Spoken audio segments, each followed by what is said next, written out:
Ya, Assalamualaikum warahmatullahi wabarakatuh. Welcome back di konten terbaru dari channel Blue Santama. Dan tentunya pasti gue selalu berharap kepada kalian semua yang telah mensubscribe agar diberikan selalu kesehatan dan kelancaran rezeki.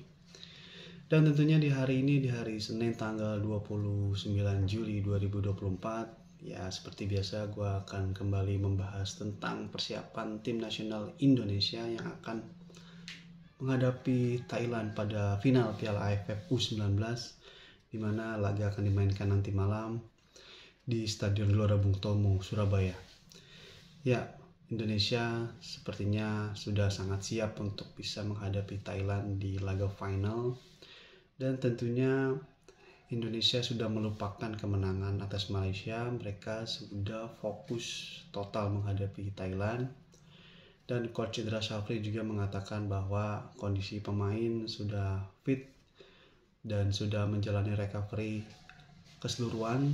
Tidak ada pemain yang cedera, tidak ada pemain yang mengalami kesehatan ataupun cedera yang berarti ya. Kondisi pemain juga cukup fit dan sudah bisa bermain di laga final nanti. Namun kembali lagi kita akan lihat nanti, tergantung dari tim medis atau tim kesehatan dari staf kepelatihan di timnas, pemain-pemain manakah yang dinyatakan siap untuk tampil di final. Yang menghadapi Thailand tentu bukan laga yang mudah. Thailand juga sepanjang turnamen tampil baik, tampil bagus. Mereka juga memiliki pertahanan yang kokoh ya. Mereka memiliki pertahanan yang baik. Dan memang secara kualitas Thailand bisa dibilang sedikit di atas Malaysia ya.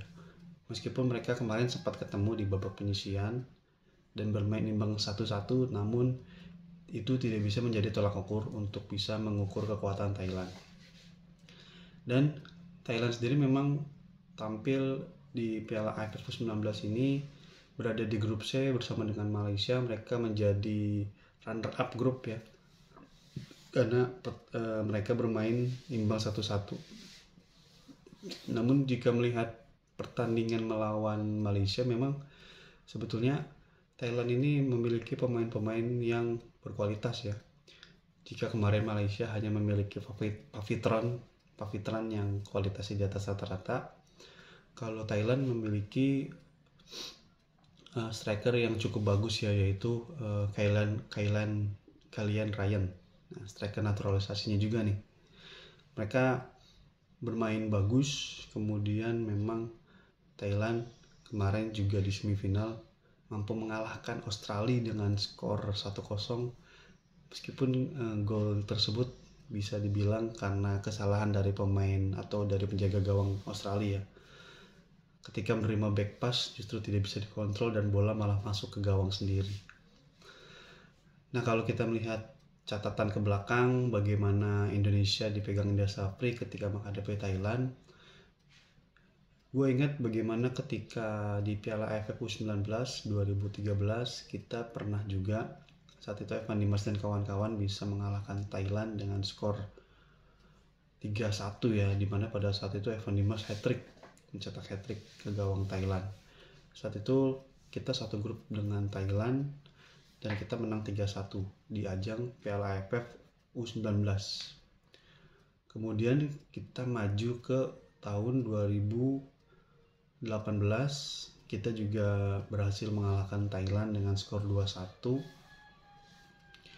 Dan kalau kita menilik ketika Coach Indra Syafri memegang timnas kategori umur ya di Piala AFF U22, sebetulnya kita menang di partai final menghadapi Thailand dengan skor 2-1.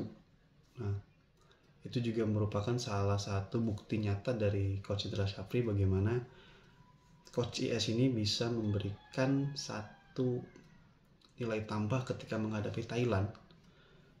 Memang kita tuh lebih sering unggul gitu menghadapi Thailand. Bahkan yang paling dekat adalah final SEA Games tahun lalu, di mana Indonesia mampu mengalahkan Thailand dengan skor 5-2 ya. Itu pun juga dipegang oleh Coach Indra Syafri. Jadi catatan-catatan positif ini membuat kita sebetulnya ada di posisi diunggulkan ya pada partai final ini. Kenapa? Karena pertama kita bermain sebagai tuan rumah, kedua kita pasti didukung oleh pendukung fanatik kita, kemudian ketiga kondisi pemain kita fit, dan yang terakhir bahwa kondisi pemain mental pemain kita juga dalam kepercayaan diri tinggi. Tentu ini menjadi satu rangkaian tingkat kepercayaan diri yang mesti bisa dibuktikan di lapangan nanti ya.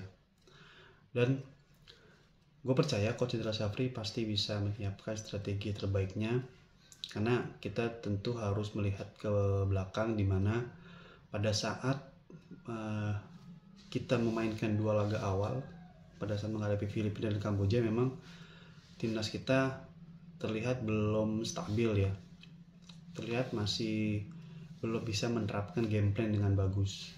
Nah, baru pada saat menghadapi Timor Leste kita bisa menjalankan game plan dengan baik, dan itu terlihat ketika di laga menghadapi Timor Leste kita sangat dominan dan akhirnya mampu mengunci kemenangan 6-2. Dan tim kita berprogres kembali ketika menghadapi Malaysia kemarin, karena pada saat menghadapi Malaysia terlihat memang para pemain sebetulnya di babak pertama itu masih kesulitan ya untuk bisa menembus pertahanan Malaysia. Namun ketika terjadi perubahan formasi di babak kedua yang semula dari 3-5-2 menjadi 3-4-3, nah membuat para pemain Malaysia terlihat kedodoran gitu.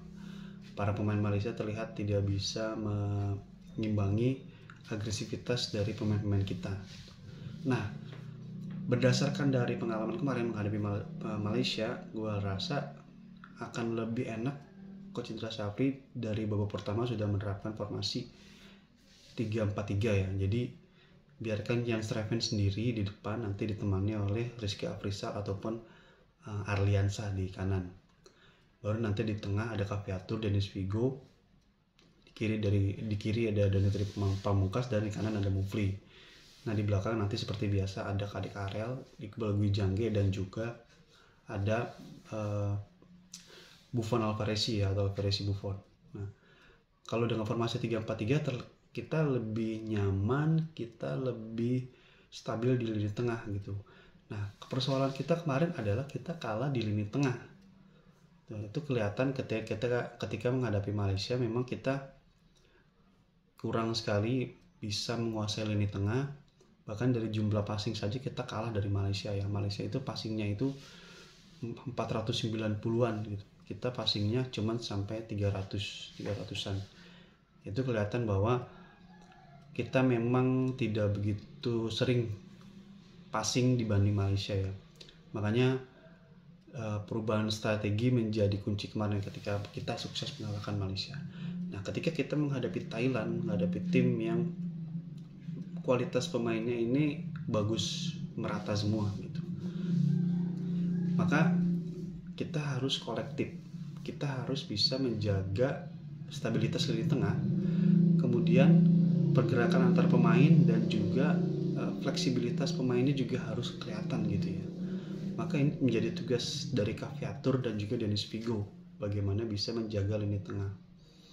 Kemarin pada saat melawan Malaysia kelihatan banget Caviatur dan Dennis Figo tidak begitu efektif, karena lagi-lagi karena gaya bermain kita mengandalkan sayap, gaya bermain kita mengandalkan kecepatan sayap dari Donitri dan juga dari Mufli. Maka gue khawatir kalau ini diterapkan lagi menghadapi Thailand nanti malam, ini akan terbaca oleh Thailand gitu. Makanya harus ada variasi serangan yang bisa dilakukan oleh Coach Indra Syafri agar bisa meredam tentunya agresivitas dari Thailand dan juga bisa meningkatkan eksplosivitas serangan dari timnas kita juga ya. Maka tentunya formasi 3-4-3 akan lebih ideal diterapkan. Namun kembali lagi, Coach Indra Syafri pasti sudah menyiapkan strategi jitu dan sudah menyiapkan apa-apa saja detail-detail yang nanti bisa dimainkan atau bisa diterapkan pada saat menghadapi Thailand nanti ya. Karena jujur memang Thailand itu lawan yang hebat, lawan yang ketat lah ya, lawan yang memang menjadi kompetitor kita ya. Dan tentunya Thailand juga memiliki pencapaian yang sangat baik ya di ajang Piala AFF U19 ini. Mereka memiliki setidaknya 6 gelar di Piala AFF ini, sehingga mereka menjadi tim yang paling banyak dengan pengoleksi gelar ya. Dan para pemain kita tentunya tidak ada yang cedera, tidak ada yang bermasalah dengan kondisi fisiknya, dan tentunya para pemain kita pasti akan sangat mempelajari gaya bermain dari Thailand ya.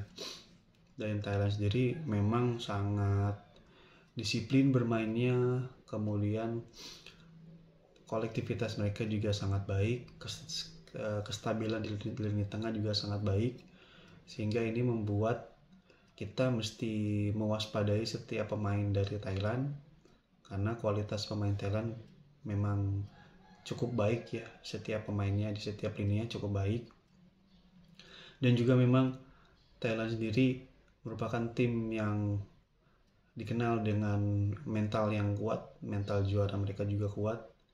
Meskipun mereka sudah cukup lama ya tidak meraih Piala AFF U19 ini, terakhir itu kan yang juara Thailand. Yang terakhir itu yang juara itu kan Malaysia. Nah, Thailand itu kalau nggak salah baru juara lagi, terakhir kali juara itu di 2019 atau 2020 ya, seingat gua. Nah, dengan persiapan kita yang mepet ya, yang cuman semifinal kemarin Sabtu, kita kemarin Minggu mungkin full istirahat, jadi cuman ada waktu 1 hari buat recovery saja.